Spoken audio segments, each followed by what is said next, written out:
Lá em análise 1, você aprendeu um negócio mais ou menos assim, série de Taylor, né? Então a função lá, f de a mais x é igual a f de a mais quase que um polinômio, só que um polinômio que continua. Aí você fala, isso aqui é igual a isso. Bom, primeiro não é, né? Então eu vou botar aqui, será, né? Então, uma pergunta interessante é assim, será que a gente consegue pegar uma determinada função lá e escrever ela como uma série de potências, né? Que é isso daqui. Isso é uma pergunta. A gente não vai tratar dessa pergunta. A gente vai fazer uma coisa que sempre dá para fazer. Vou apagar essa interrogação aqui. E você sempre pode escrever uma função como qualquer coisa, mais a diferença entre elas, né? Vou botar assim. É uma coisa que sempre dá pra gente fazer. E, bom, uma pergunta é assim, tá, mas se dá para eu fazer isso sempre, né? O que eu quero escolher aqui como coeficiente desses carinhas aqui, né? Acho que a ideia é um pouco você aproximar, né? Eu queria aproximar essa função pelo valor dela no ponto mais um polinômio, né? E aí vai ter um resto, e eu queria que esse resto tivesse uma propriedade boa, para que fosse, preferencialmente, que fosse assim, olha, quanto mais termos eu colocar nesse polinômio aí, melhor vai ficando. Ou seja, esse resto vai ficando desprezível. Não sei o que é isso, não, mas vai ficando pequeno, também não sei o que é isso. Mas quanto mais, né, quanto mais termos você coloca, né? Eu queria colocar esse problema aqui da seguinte forma. Olha só, eu queria olhar para essa função aqui, a gente pode olhar ela como uma função de x, né? Quer dizer, assumir que o a é igual a zero, né? Eu queria olhar para essa função aqui e olhar para essa função que está do lado de cá, sem aquele ρ. E eu queria observar o seguinte, olha só, essa função, ela, para x igual a zero, do lado de cá ela assume o valor f de a. E do lado de cá também, todos esses termos, quando você põe x igual a zero, dá zero, eles desaparecem, né? Esse carinha aqui, como ele é constante, quando você deriva ele dá zero. Esses outros todos não, quando você deriva não dá zero, né? Esse aqui, quando você deriva, dá só esse alfa 1. A derivada de alfa 1x é só o alfa 1. Então esse carinha aqui, quando você deriva ele dá uma constante, alfa 1. Esses outros não dão uma constante, não dá zero. Mas quando você, por exemplo, quando você deriva esse aqui, vai dar 2 alfa 2x, né? Agora, no zero, dá zero, certo? Esse aqui dá zero sempre, é uma constante, quando você deriva, em qualquer lugar, dá zero, né? Esse aqui, a derivada é constante, quando você deriva em qualquer lugar, isso aqui dá A1, né? E esses outros caras aqui todos, menos o ρ, né? A gente está ignorando o ρ um pouquinho, mas quando você deriva uma vez, dá uma função que em x igual a zero vale zero, né? Então, quando você deriva esse, dá zero. Quando você deriva esse, dá A1. Quando você deriva esse cara aqui, em x igual a zero dá zero. Quando você deriva esse aqui, em x igual a zero, a derivada dá zero. Então, apesar desses termos que vêm depois, a derivada deles não ser nula, a derivada deles no zero é zero. E a vantagem disso é que a gente consegue ir construindo uma função aqui mais simples, que no caso é um polinômio, né? A gente vai construindo essa função mais simples, conseguindo prever quanto que vai ser a derivada dessa função, né? Quanto que essa função vale quando x é igual a zero. Quanto que essa função vale quando x é igual a zero? Ah, tá aqui, é a constante, né? Qual que é a derivada em x igual a zero? Tá aqui, é o A1, né? E assim por diante, quer dizer, deriva de novo, né? Esse daqui já deu zero. Quando você derivou, esse aqui deu uma constante, né? Então, se você derivar de novo, dá zero, né? Esse carinha aqui, a primeira vez que você derivou, deu 2 alfa 2x.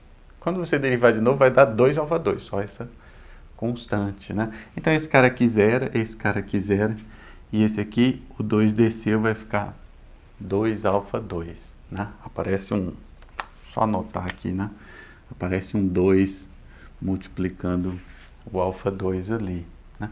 E o resto todo, a mesma coisa, a derivada segunda não dá zero, mas vai ter sempre um x aí, que vai fazer com que o valor da derivada em x igual a zero seja zero, né? Então, a derivada segunda desse negócio que está aqui vai ser 2 vezes alfa 2. Eu consigo prever quem vai ser a derivada segunda, né? Se eu quiser, então, essa igualdade aqui, olha só, o que eu tenho que fazer é apagar esse alfa 1 aqui e colocar a derivada. Se eu quiser essa igualdade, eu tenho a igualdade sempre, né? Mas ignorando o ρ, né? O que eu quero é que esse cara aqui e esse cara aqui assumam o mesmo valor em x igual a zero, que é o f alfa. Eu quero que eles tenham, eles não vão ser iguais. Vou tirar o ρ para o que eu estou falando não ficar errado. Eu quero parar bem aqui. Esses caras, eles não são iguais. Eu vou escrever ele aqui assim. F em A mais esse x aí. Então a gente tem duas funções. Uma é essa e a outra é esse polinômio aqui. E eu gostaria de construir um polinômio. Por que um polinômio? Porque é um bagulho simples, né? Então eu queria construir um polinômio que fosse parecido com essa função ali, que em algum sentido aproximasse, né? Então, para ele assumir o mesmo valor em x igual a zero, eu ponho aqui o valor de FA, né? Para ele ter a primeira derivada em x igual a zero igual, eu ponho a primeira derivada aqui. Vou botar em vermelhinho, que é como estava o alfa, né? F' de A. A primeira derivada desse é zero, e a primeira derivada dos outros em x igual a zero é zero. Então, a primeira derivada desse polinômio aqui é esse cara, né? Aqui vai ter essa coisa de multiplicar por 2. Então, eu vou ter que dividir por 2, né? A gente vai fazer assim. F duas linhas de A dividido por 2. Certo? Então, quando você for calcular a derivada segunda desse negócio aqui, aqui vai dar zero, aqui vai dar zero, e aqui embaixo a derivada segunda em x igual a zero vai ser zero. A derivada segunda não é zero, mas em x igual a zero vai ser zero. E esse aqui, a derivada segunda vai ser constante, né? Em qualquer x vai ser constante, e vai ser igual a f duas linhas de A. Então, assim a gente constrói um polinômio que tem as mesmas primeiras derivadas que o carinha que você está interessado, né? Aqui, em vez de alfa 3, vai ser f3 linhas de A dividido por 3 fatorial, né? Por que por 3 fatorial? Quando você derivar a primeira vez, o 3 desce, vira 2, né? Quando você derivar a segunda vez, o 2 desce, vira 1, né? E quando você derivar a terceira vez, na verdade, o 1 desce e fica uma constante lá. E essa constante vai ser justamente a derivada, né? Para lá vai ser tudo zero e tal, então fica assim. Aí, se você quiser, você pode botar um 2 fatorial aqui também, né? Se você pensar bem, quando você deriva o x, o 1 desce, né? E o x some. Então, aqui, se você quiser, você também pode escrever 1 fatorial, né? E se você gostar muito desse negócio de fatorial, aqui você pode escrever 0 fatorial. Não vou entrar nem no mérito disso aí. Certo? Então, no fundo, essa série, o que a gente está fazendo é assim, ó, vou construir um polinômio que as primeiras derivadas em x igual a zero desse cara e desse cara sejam idênticos, né? E aí, agora sim, depois que você construiu o 4, a gente costuma fazer assim, né? A quarta derivada no ponto A. 4 fatorial. Depois que você construiu esses polinômios, aí você pode comparar esses dois caras fazendo a diferença, né? O que eu sei sobre a diferença? Isso é comparar, né? A diferença deveria ser uma diferença boa, né? Uma coisa pequenininha. Essa diferença tem que ter alguma propriedade boa, porque afinal de contas você construiu para isso, né? Mas em vez de falar da diferença, o que a gente tem feito nesse curso é feito assim, olha, esse cara é igual a esse, mais um ρ, que é a própria diferença, né? Mais um ρ de x. E aí a pergunta é, esse ρ tem quais propriedades? É sobre isso que a gente vai falar nessa semana, sobre fórmula de Taylor. A gente vai falar sobre esse ρ, só que aqui a gente está falando de polinômio e tal. A gente está falando de funções de uma variável só, né? Então, a primeira coisa que a gente tem que fazer é descobrir isso aqui, ó. Esses termos-chave, o que eles têm que ter, né? A derivada primeira tem que dar uma constante, né? A derivada segunda, quem é que se você fizer a derivada segunda, dá uma constante, né? E se você fizer só a derivada primeira, quando você calcula no zero, dá zero, né? A resposta, aliás, você já vai pensando aí, mas é o seguinte, é uma transformação bilinear. Se você, junto com essa transformação bilinear, você pensar nessa função aqui, ó, vou chamar, não vou dar nome não, pega x e leva em b de x. Né? Você pegou uma transformação bilinear e compôs com essa função que pega x e leva em x. Né? O que a gente vai fazer agora, só para motivar o próximo vídeo, é justamente calcular a derivada dessas coisas aí, né? A derivada dessa função. Agora sim, esse x na verdade é um vetor, eu devia ter botado v, né? Uma transformação bilinear de E cartesiano E, para você poder botar o x, e a gente quer calcular a derivada desse carinha. E acho que você já fez nos exercícios, mas vamos fazer aqui uma vez.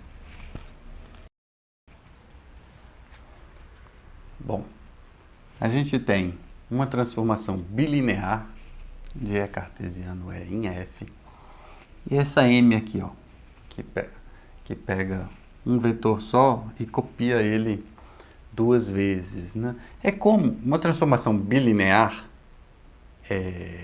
de R em R, uma transformação comum é essa daqui, né? B de xy é igual a x vezes y. É uma transformação bilinear de R cartesiano R em R, né?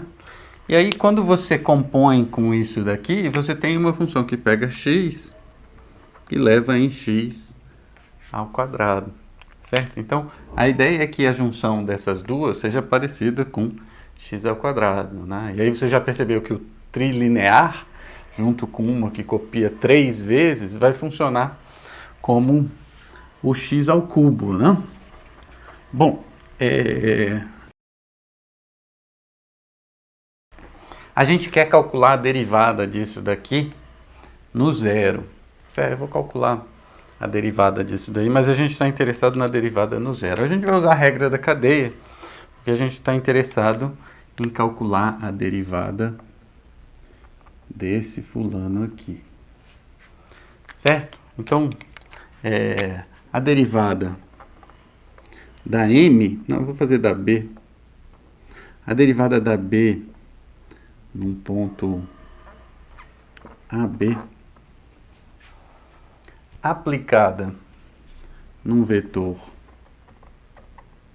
VW.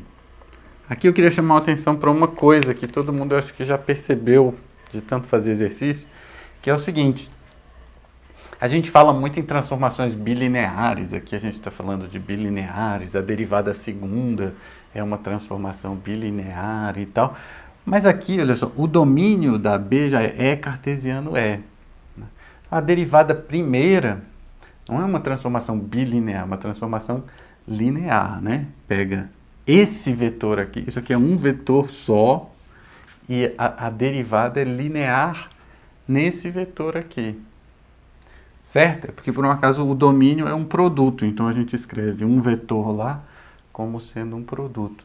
Mas a ideia é que essa transformação, essa daqui, com A e B fixado, isso aqui seja uma transformação linear, certo? Apesar de ter dois vetores, ok? Quando ela for bilinear vai ter 4. Na verdade isso aqui vai ser uma transformação bilinear desses 4 aí. Mas, bom, a gente já sabe calcular essa derivada aí. Eu vou escrever rapidamente e depois apagar. O povo está fazendo uma obra aí, me perdoe. O que a gente tinha que fazer era escrever assim, né? A mais V, B mais W, isso é igual a B de AB mais B de AW mais B de VB mais B de VW. Esse aqui é a parte constante, esse aqui é o resto. Esse cara que está aqui no meio é justamente esse fulano aqui, a derivada no ponto AB aplicada no vetor VW. Né? Isso é linear em VW. Isso aqui, o AB está fixado, e essa função que pega e coloca o W aqui e o V aqui, é linear nesse vetor VW. Tá? Não é bilinear em VW.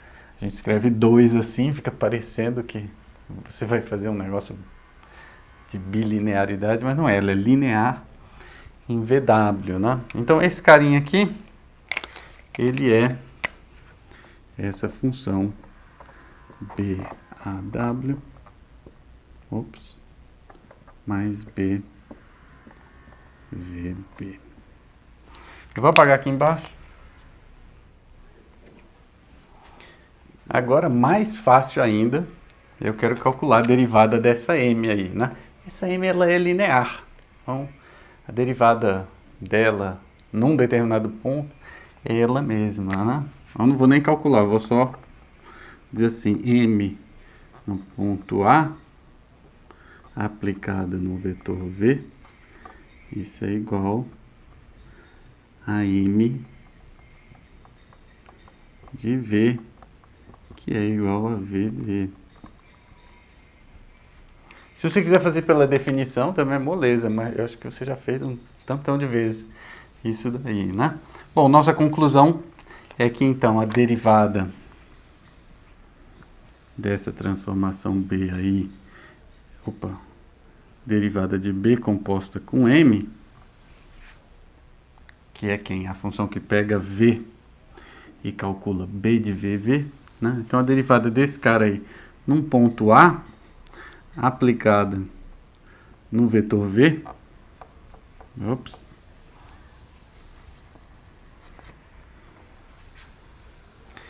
é igual a derivada de B, estou me atrapalhando todo aqui, a derivada de B no ponto M de A, no ponto AA, composta com a derivada da M no ponto A, né? Composta com a derivada da M no... Eu vou calcular já. Calculado, vou botar assim, calculado. Compor é calcular no ponto, né? Então, na derivada de M no ponto A, calculado em V, que é VV. VV. Né? Então, para derivar essa composição, tudo que você tem que fazer é, em vez de usar AB aqui, você põe AA. Em vez de colocar VW, você põe VV. Tá? Então, esse carinha aqui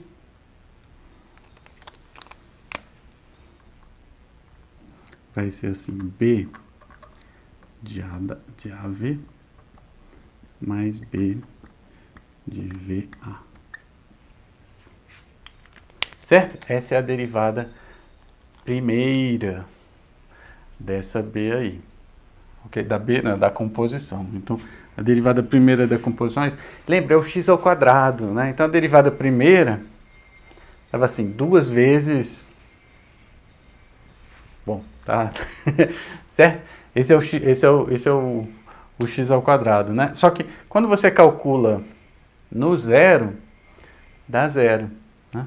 Então, em particular, a derivada primeira do BM calculada no zero, aqui dá zero e aqui dá zero. Então, tem essa propriedade que a gente quer, né? As propriedades que a gente quer são as seguintes. A gente quer que tenha uma determinada função lá, simples, que a derivada enésima desse cara a gente consiga prever, é tanto. E as outras todas, a derivada enésima no zero, que ela dê zero. Porque aí a gente faz uma soma e a gente consegue ir construindo uma função que no ponto A vale tanto, que a derivada primeira vale tanto, a derivada segunda vale tanto, e assim por diante, né? Então, um jeito fácil de construir isso é garantindo que essas coisas que a gente vai acrescentando não baguncem o que a gente já colocou, né? Então, você põe a constante lá, depois você vai botar uma transformação linear. A transformação linear no zero vale zero, né? Então, você não vai bagunçar o valor da função no zero, né? Aí, depois você vai colocar uma transformação bilinear, né? A derivada da transformação bilinear não é zero, mas no zero vale zero. Então, você não está bagunçando a derivada no zero, né? Quando você acrescenta uma transformação bilinear. Trilinear e assim por diante é tudo a mesma coisa. A primeira derivada não é zero, mas no zero vale zero. É isso que aconteceu aqui. A primeira derivada desse cara não é zero, mas a primeira derivada calculada no zero vale zero. Certo? Vamos olhar para a segunda derivada desse mesmo carinha aí. Como a gente já sabe, eu vou apagar tudo e vou reescrever. Eu vou apagar tudo aqui em cima. Agora eu vou, para passar esse negócio lá para cima, eu vou precisar usar as duas mãos, que a mágica aqui é mais complicada.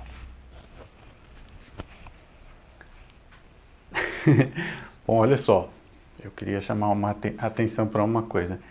Essa função aqui, a derivada dessa coisa, é meio complicado de escrever, porque a derivada é uma função, para cada ponto você tem uma transformação linear. Então, é uma função que pega os pontos do espaço e leva uma outra função. E aqui a gente está pegando e calculando essa função no ponto, né? Então, quando a gente olha como uma função de V, como uma função de A e V, ou como uma função só de A, são coisas diferentes, né? E a gente tem que ter isso muito claro quando a gente vai falar da derivada segunda, né? A derivada segunda é a derivada dessa função aqui, ó. Derivada de B composta com M. A derivada de B composta com M pega o ponto A e leva numa transformação linear. E aqui a gente escreveu quem é essa transformação linear, né? Então, a derivada primeira pega o ponto A e leva numa transformação linear. Quem é essa transformação? É a transformação que pega V e leva nisso tudo aqui. Então, a gente escreveu duas coisas aqui de uma vez só. Quem que é a transformação, essa derivada de B composta com M, que pega o ponto A e leva numa transformação linear, e a gente já usou o V para dizer quem é a transformação linear, né? Quando a gente vai falar de derivada segunda, a gente não está interessado no V, né? A gente está interessado como uma função aqui no ponto A, né? Do ponto A. Se você mudar o A, como é que a derivada muda? É disso que a gente está falando quando fala da derivada segunda, né? Por isso, uma opção aqui é escrever, às vezes fica um pouco ambíguo, mas escrever assim, olha, a derivada é essa função aqui, ó.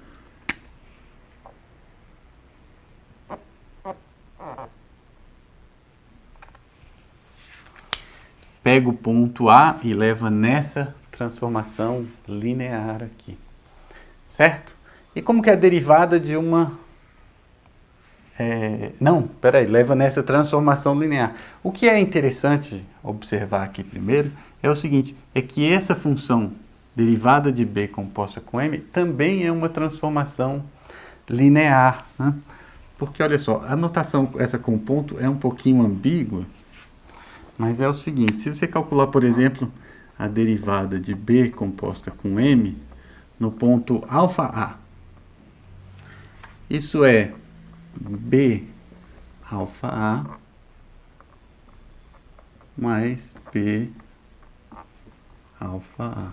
Como essa B é bilinear, significa que esse alfa sai. Então, isso aqui é alfa vezes B A ponto mais alfa vezes B ponto A. E isso aqui é alfa vezes BA ponto mais B ponto A. E esse carinha aqui é justamente, vou escrever tudo, né? Alfa vezes a derivada de B composta com M no ponto A. Então, a derivada de B composta com M em alfa A é igual a alfa vezes a derivada de B composta com M em A, né? E a mesma coisa você pode fazer para verificar a soma. O quadro fica pequeno para escrever a soma, mas é o caso de você, em vez de botar alfa A, botar aqui A mais B. Aqui você põe A mais B. Aqui você põe A mais B. E aqui o que vai acontecer é que você vai ter isso mais B de B ponto. Mais, aqui você vai ter B de ponto B. Né? E aí quando você junta esses dois, você tem a derivada no ponto B. E quando você junta esses dois, você tem a derivada no ponto A. Eu não vou escrever tudo não. Eu só quero que você observe isso, que na verdade esse carinha aqui, em A, ele é uma transformação linear. A derivada num ponto é sempre uma transformação linear, né? Quando tem um V aqui, ela é linear em V. O que a gente está observando agora é que essa daqui, esse caso especial de uma transformação bilinear, não só ela é linear em V, como o próprio nome diz, ela é linear em A, né? Ela é linear aqui, então ela é linear no ponto A. E a derivada de uma transformação linear, deixa eu apagar assim. Num ponto A, então, a derivada segunda, como esse carinha aí é uma transformação linear, quer dizer, isso aqui é como se fosse um t calculado em A, né? Uma transformação linear calculada em A, e a derivada disso num ponto A é a própria transformação linear. Sem calcular no ponto A, certo? Bom, aí a gente pode então calcular esse carinha aí. Eu queria lembrar o seguinte, que a gente pode olhar a derivada segunda como transformação linear ou como transformação bilinear, né? Quando a gente olha como transformação bilinear,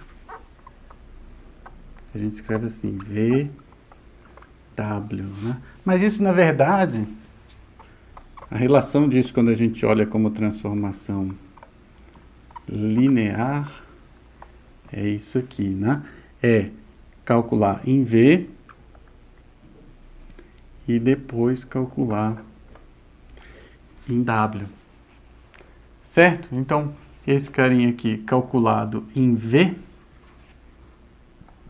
ele fica sendo B de V pontinho mais B de pontinho V. E isso tudo calculado em W. Eu vou botar logo aqui assim, calculado em W, né? Certo? Olha que interessante. Eu comecei com uma transformação bilinear B, né? E no final apareceu a B, mas não apareceu só a B. A derivada é como se fosse assim, a derivada segunda da transformação bilinear não deu uma transformação, não deu a mesma transformação bilinear, né? Mas a gente já viu pelo teorema de Schwartz, que na verdade a derivada segunda, ela tem que ser uma transformação bilinear. E eu comecei com uma transformação B que era só, tem que ser bilinear simétrica, né? E eu comecei com uma transformação B que era só bilinear. Ela pode não ser simétrica. E o resultado que a gente teve aqui, olha só, foi uma simetrização dessa B. Você pegou a B, permutou os termos dela e somou essa permutação, né? E aí você obteve agora uma transformação bilinear que é simétrica. Se você já tivesse começado com uma transformação bilinear simétrica, esse aqui então, se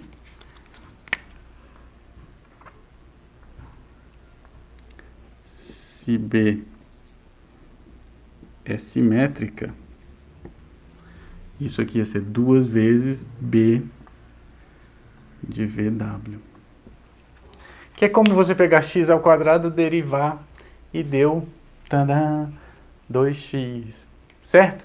Então, mais um, assim a gente calcula a derivada segunda dessa composição e no final das contas, visto como transformação bilinear, ela corresponde a você pegar a transformação B e calcular várias vezes permutando os termos aí e simetrizando essa transformação bilinear, né? Se a gente já tivesse começado com uma transformação bilinear simétrica, o resultado seria 2 vezes essa transformação bilinear simétrica, certo?